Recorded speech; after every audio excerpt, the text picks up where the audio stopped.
Quand les rêves ne sont plus que les résidus perdus de lointains souvenirs, que le sommeil des êtres se remplit à chaque nouvelle lune de vide et d'amertume, quand le dernier rêve aura été oublié, que la dernière miette d'imaginaire aura été ensevelie par les lois du marché et les projections semestrielles et les business plans, quand les adultes étrangleront les derniers enfants avec des somnifères à la recherche d'une somnolence décharnée, alors que les adultes eux-mêmes ne dorment plus depuis des lustres, quand ces enfants entreront en rébellion pour protester contre la fin des rêves et l'avènement du principe de la réalité comme unique denrée nocturne désormais. Quand les madeleines n'auront plus que le goût de madeleine, qu'une bouchée d'aliments ne portera plus en elle un mystère, un voyage. Quand les oreilles ne seront plus que des appendices morts et sans fonction. Quand les bouches ne chanteront plus, laissant les langues sèches et muettes, lourdes et secrètes. Quand nos yeux ne porteront plus l'éclat de la promesse d'un monde nouveau et beaucoup plus beau, et que les fenêtres de nos tristes bâtisses nous donneront sur rien, et nos lourdes portes sécurisées n'ouvriront que sur le néant, et le rien sera déjà pas mal, et on pourra se plaindre de rien. Et nos paroles seront creuses, et nos gestes seront flous comme nos lendemains. Nous serons stériles de notre humanité. De porte-voix, nous sommes passés à étendards publicitaires. Traîtres à nos propres causes, traîtres. Des punaises dans la doublure du veston. Quand on le retournait, la douleur était affreuse, mais était devenue tellement supportable. Et vidé encore vivant, apprêté à devenir sushi et à être digéré par notre système flétri. Quand nous n'aurons plus d'imaginaire, nous n'aurons plus de rêves, nous serons des individus glacés et craintifs, tout temps et souffrants. Et le dernier poème est le dernier vers et le dernier couplet, le dernier refrain, la dernière ligne de basse, le dernier kick, la dernière snare, la dernière note de la dernière partie, de la dernière mélodie, du dernier morceau de musique. Quand nos yeux ne porteront plus l'éclat de la promesse d'un monde nouveau et beaucoup plus beau, et que les fenêtres de nos tristes bâtisses ne donneront sur rien, et nos lourdes portes sécurisées n'ouvriront que sur le néant, et le rien sera déjà pas mal, et on pourra se plaindre de rien. Quand nos yeux ne porteront plus l'éclat de la promesse d'un monde nouveau et beaucoup plus beau, et que les fenêtres de nos tristes bâtisses ne donneront sur rien, et nos lourdes portes sécurisées n'ouvriront que sur le néant, et le rien sera déjà pas mal, et on pourra se plaindre de rien.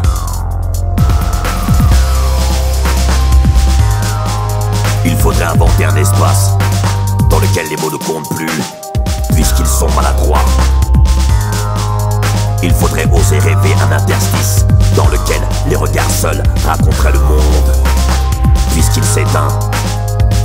Il faudrait vivre l'envers et l'endroit dans le même instant pour parvenir à entendre l'autre, puisque de toute façon l'autre nous appelle.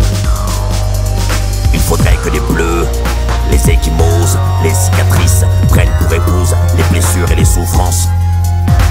Il faudrait que leur fils se nomme guerrier, résilient, sage ou lumière. Que leur fille se nomme reine, muse, temple ou bien femme. Il faudrait que les poètes se taisent et se tairent pour que leurs vers s'énamourent de leur prose. Il faudrait que les langues se couchent et s'endorment pour que les voix à nouveau résonnent, pour que les mots à nouveau s'envolent, que les sons à nouveau se touchent. Nos peaux sont vieilles et usées, les vains mouvements les ont flétris. Nos os presque en poussière, notre squelette presque se vide. Il faudrait porter un geste qui chuchoterait ce que l'on a appris, puisque les paroles sont mortes. Il faudrait qu'un effleurement raconte encore et encore combien le toucher est précieux. Il faudrait qu'on apprenne à écouter l'absence. On verrait combien nos peurs ont besoin de nous. Quand nos yeux ne porteront plus l'éclat de la promesse d'un monde nouveau et beaucoup plus beau, et que les fenêtres de nos tristes bâtisses ne donneront sur rien, et nos lourdes portes sécurisées n'ouvriront que sur le néant, et le rien sera déjà pas mal, et on pourra se plaindre de rien. de la promesse d'un monde nouveau et beaucoup plus beau. Et que les fenêtres de nos tristes bâtisses ne donneront sur rien. Et nos lourdes portes sécurisées n'ouvriront que sur le néant. Et le rien sera déjà pas mal et on pourra se plaindre de rien. Nos os presque en poussière, notre squelette presque se vide. Il faudrait porter un geste qui chuchoterait ce que l'on a appris. Il faudrait qu'un effleurement raconte encore et encore combien le toucher est précieux. Il faudrait qu'on apprenne à écouter l'absence. On verrait combien nos peurs ont besoin de nous. Il faudrait qu'on apprenne à écouter le néant, puisqu'ils ont tué notre verbe. Quand je ne parle pas, c'est que je vis. Quand je me tais, c'est que je meurs. Ceux qui font l'amour au silence, parfois enfantent un poème.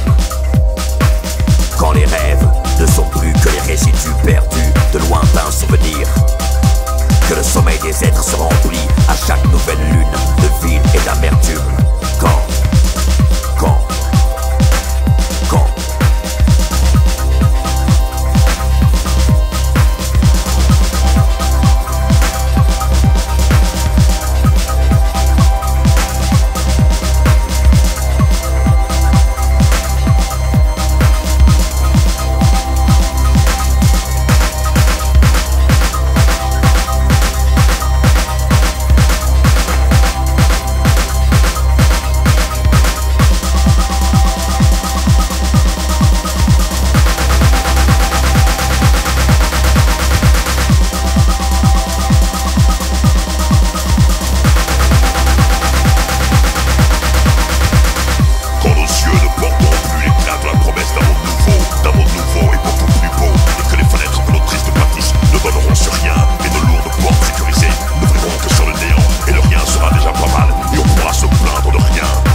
n'ouvriront que sur le néant, et le rien sera déjà pas mal, et on pourra se plaindre de rien.